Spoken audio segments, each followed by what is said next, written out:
good morning to all of you. As you all know that we were discussing about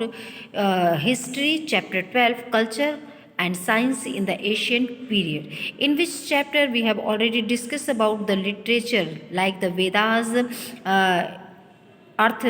four Vedas and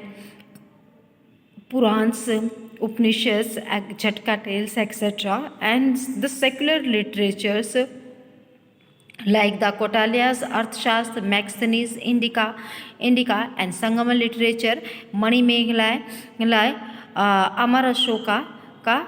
etc. We have already discussed in this chapter. Now we are going to discuss about the account of foreign travelers. कि अब तक हम लोगों ने इसमें बहुत कुछ पढ़ा है, तो अब हम यहाँ पे क्या करने वाले हैं, डिस्कस करने वाले हैं। जहाँ हमने पीछे जो है एपिक्स को डिस्कस किया, वेदास को डिस्कस किया, सेकुलर लिटरेचर को हमने यहाँ पे डिस्कस किया,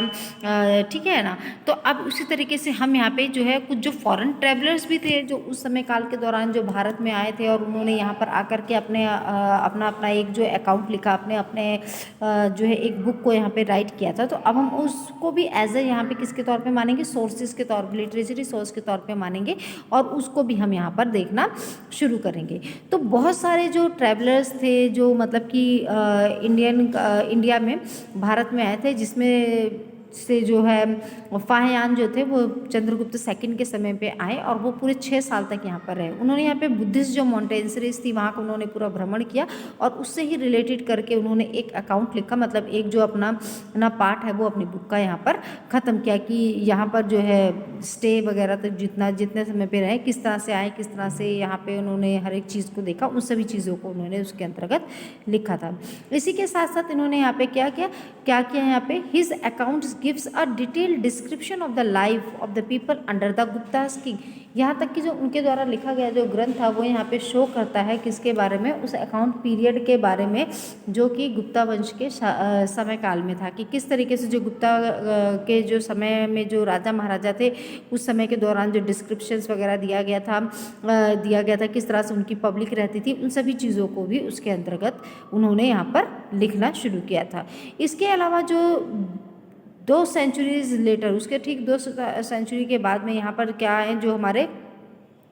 एक नए जो ट्रैवलर आए जिनका नाम था ह्यून सांग, जो कि हर्षवर्धन के शासनकाल में यहाँ पर भारत आए। उन्होंने भी यहाँ की कंडीशन से मेल जोल खाते हुए, यहाँ पे राजा का क्या जाके रोल को देखते हुए, यहाँ पर कि प्रजा का किस तरह से रह रही है, सभी बातों को देखते हुए उन्होंने भी अपना एक अकाउंट यहाँ पर तैयार किया था। उसके अनुसार यहाँ पे टी सांग जो कि एक अनादर चाइनीज़ ट्रैवलर थे, वो भी यहाँ भारत में आए और उन्होंने भी अपने एक अकाउंट को यहाँ पर दर्शाना शुरू किया था। नेक्स्ट जो हम इसमें बात करते हैं वो है हमारे आर्ट और आर्किटेक्चर की। जिस तरह से हमारा जो लिटरेचर है वो काफ़ी हद तक यहाँ पे फेमस हुआ है, ठीक उसी तरीके से आर्ट और आर्किटेक्चर से जुड़ा हुआ जितना भी जो वर्क था जो कि belong to the particularly as tells us about the life of the people, जो कि उस समय के तत्काल जो उस समय का जो समय पीरियड था वहाँ के एज को बिलोंग करता था और वो हमें बताता था उस समय के दौरान पे लोगों का लाइफस्टाइल कैसा था, उनके सोच विचार कैसे थे, उनको जो एडवांसमेंट मिलता टेक्नोलॉजी का वो किस तरह का था, वो मटेरियल जो यूज़ करते थे वो किस तरह का था, ठीक है। तो ये सभी चीज़ें जो थी हमें पता चलती है आर्ट और आर्किटेक्चर के ज़रिए। इसके ज़रिए हमें यहाँ पे ये भी पता चलता है कि जो बहुत सारे जो किंग्स थे, प्रिंस थे, रिच मर्चेंट थे और जो लैंड ऑनर्स थे, उन्होंने इसको किस तरीके से बहुत ही ज़्यादा ना केवल प्रेज्ड किया बल्कि इसको और भी आगे ले जाने के लिए किस तरह से अपना योगदान दिया, इन सब के बारे में भी हमें पता चलता है। तो सबसे पहले हम यहाँ पे पढ़ना शुरू करते हैं जो कि है हमारा स्तूप्स। तो अगर बात यहाँ पर आती है स्तूप्स की, तो सबसे पहले हम यहाँ पे डिस्कस करेंगे टाइम ऑफ अशोका का, क्योंकि अशोक जो मौर्य सम्राट थे, मौर्य जो साम्राज्य था वो सबसे ज़्यादा स्तूप्स के लिए ही फेमस माना जाता है। जो अशोका ने सबसे ज़्यादा यहाँ पर क्या किया था, अपने टाइम पीरियड के दौरान सबसे ज़्यादा स्तूप्स का कंस्ट्रक्शन यहाँ पर करवाया था। इसी के साथ साथ जो है उसने जो जिन स्तूपों का निर्माण करवाया वो डोम स्टाइल शेप के हुआ करते थे और जो कि बुद्धिस्ट माउंटमेंट के तौर पर उनको जाना जाता था। इसके अंदर में एक चैम्बर होता था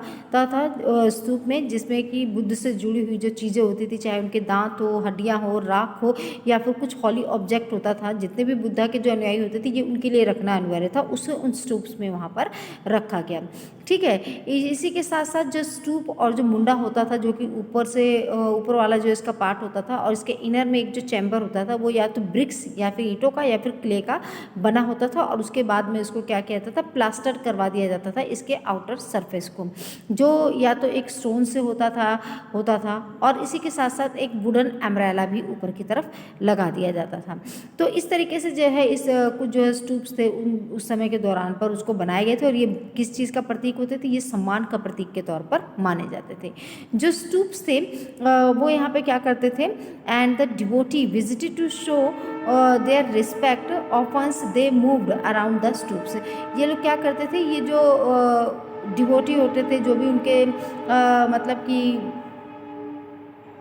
पूजने वाले जो लोग होते थे, वो उनसे स्तूप्स के चारों तरफ वो चक्कर लगाते थे और अपनी रिस्पेक्ट को वो वहाँ पर शो किया करते थे। तो इसी के साथ साथ जो है एंटी क्लॉकवाइज या क्लॉकवाइज ये लोग उससे पूरे डायरेक्शन में उसकी पूरी जो है एक रास्ते पर चल करके उसका पूरा चक्कर लगाते थे, जिसको यहाँ पे प्रदक्षिणा पाथ के नाम से जाना गया। जो ये पूरा पाथ होता था ये सराउंडेड होता था तथा फैंसी मेड्स ऑफ स्टोन के जरिए, जैसे मतलब कि अलग अलग तरीके से जालीदार जो गुफाएं होती थी ना, बनते हैं ना, आप लोगों ने देखा होगा कि किसी चीज़ को घेरने के लिए जिस तरह से ईंटों को लगाया जाता था उस तरीके से उसको जोड़ करके बनाया जाता था। सांची स्तूप जो कि मध्य प्रदेश में है, उसे अशोका के द्वारा बनवाया गया था, वो बहुत ही ज़्यादा महत्वपूर्ण और फेमस मॉन्यूमेंट के तौर पर जाना जाता है हमारे किसके, एशियंट भारत के, जो प्रारंभिक भारत था ना, हाँ उसके तौर पर उसको जाना जाता है। इसी के साथ साथ और भी बहुत सारे स्तूप हुए, जैसे से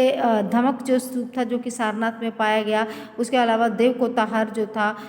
या फिर बरहूट जो स्तूप था जो कि आंध्र प्रदेश में पाए गए। इन सभी बातों के अलावा भी अब हम यहाँ पर जो डिस्कस करने वाले हैं वो हम यहाँ पे डिस्कस करेंगे किसके बारे में, मॉन्टेंसरीज एंड द टेम्पल्स के बारे में। क्योंकि मैंने अभी आपको बताया कि जिस तरीके से जो आर्किटेक्चर और आर्ट की हमने यहाँ पे बात की, तो उस समय आपने यहाँ भी मैंने अशोका में वाले में बताया कि अशोका के समय काल में क्या था कि वो बुद्धा के फॉलोवर्स थे। तो बुद्धा के फॉलोवर होने की वजह से अशोका ने यहाँ पे क्या किया था, अपने समय काल में न केवल स्तूप्स को बनाया बल्कि कुछ माउंटेन्सरीज को भी उन्होंने यहाँ पर और टेम्पल्स को भी बनवाया था। तो उसी तरीके से बहुत सारे अन्य जो राजा हुए उन्होंने भी इंडिया में के अलग अलग पार्ट्स में उन्होंने बहुत सारे विहार्स और माउंटेन्सरीज को भी वहाँ पर उन्होंने बनवाने का काम किया था। जैसे जो अर्लियर स्ट्रक्चर था were made of the wood, starting में इसको किससे बनाया गया था, लकड़ी से बनाया गया था, लेकिन कुछ समय के बाद जो माउंटेन्सरीज थी, जैसे सब monasteries in western India are cut out of the rocky hills, की जो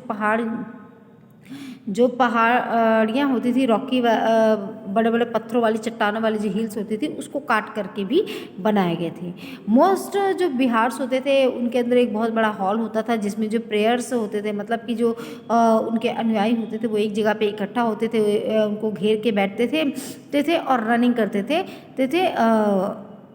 वरांदा में, जो एक वरांदा टाइप जो होता था उसके अंदर वो चल करके उसकी चारों तरफ वो चक्कर काटते थे और पूजा पाठ करते थे। इसके अलावा वहाँ पे अलग अलग तरीके के रूम्स होते थे जिसमें मॉन्क्स या नन जो होते थे, जो उनके अनुयायी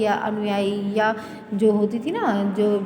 वो अलग अलग रह सकते थे। जो प्रेयर्स और जो मेडिटेशन जो यहाँ पे किया जाता था हॉल में, इसको यहाँ पे चैत्यास के नाम से जाना जाता था, और ये यहाँ पे किया जाता था बिल्ट नियर द बिहार, और ये बिहार के आसपास भी इसको यहाँ पर बनवाया गया था। नेक्स्ट जो हम इसमें पढ़ने वाले हैं वो है रॉक कट आर्किटेक्चर। जैसे कि ऊपर मैंने आपको बताया कि कुछ इस तरीके से भी बनाए गए थे जो माउंटेन्सरीज थी, जिनको पत्थरों को काट करके, बड़े बड़े जो पत्थर थे उनको काट करके यहाँ पर बनाया गया था। तो उसी तरीके के हमारे यहाँ पे कुछ आते हैं, many rock cut viharas and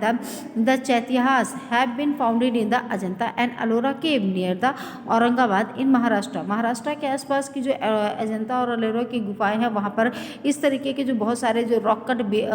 जो बिहार्स होंगे वो काफ़ी आसानी से देखे जा सकते हैं। इस तरीके के जो चैतन्य थे वो नियर केरला पूना के आसपास पाए गए थे, जहाँ पर पत्थरों को काट करके कुछ गुफाएं टाइप में जो स्ट्रक्चर था उसको बनाया गया था और उसको कवर्ड किया गया था पिलर्स के जरिए। और इसी तरीके के जो चैत्यास होते थे या बिहार्स होते थे अजंता और एलोरा में, वो न्यूमरस पेंटिंग, उसको अलग अलग तरीके की जो पेंटिंग्स होती थी, न्यूमरस पेंटिंग उसके ऊपर बनाए जाते थे, डिस्पेक्टिंग सीन्स होते थे जहाँ फ्रॉम द बुद्धाज लाइफ, जो बुद्धा की लाइफ को यहाँ पर दर्शाने का कार्य किया करते थे। ठीक है, देन उसी के अलावा जो एलोरा केव होती थी वो हिंदू, जैन और बुद्धिस्ट मॉन्टेंसरी एंड टेम्पल्स को भी वहाँ पर शो करने का काम किया करते थे। बहुत सारे जो टेम्पल्स थे वो बिल्ड तो किए गए गुप्तास पीरियड के दौरान पर, लेकिन जो पीपल्स थे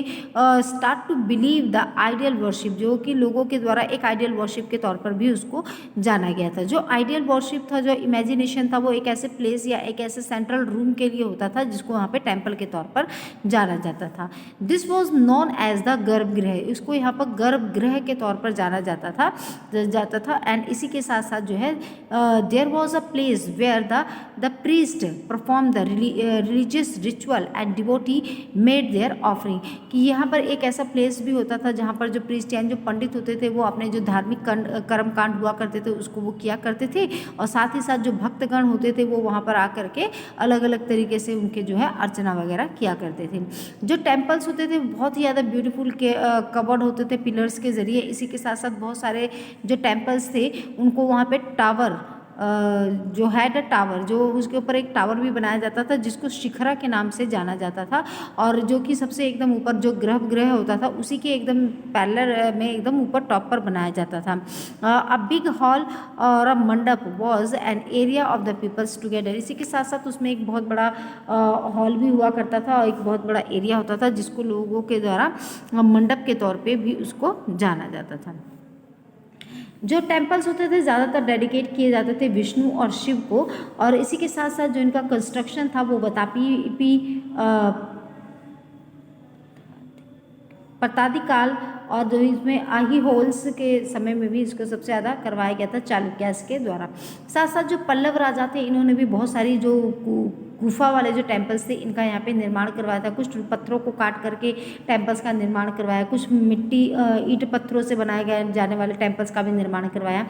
जैसे कि आर द 5 पांडवा रथा, जिसमें एक 5 पांडवों का जो रथ वाला जो मंदिर है वो बहुत ही ज़्यादा फेमस हुआ था क्योंकि ये एक दूसरे के ईच का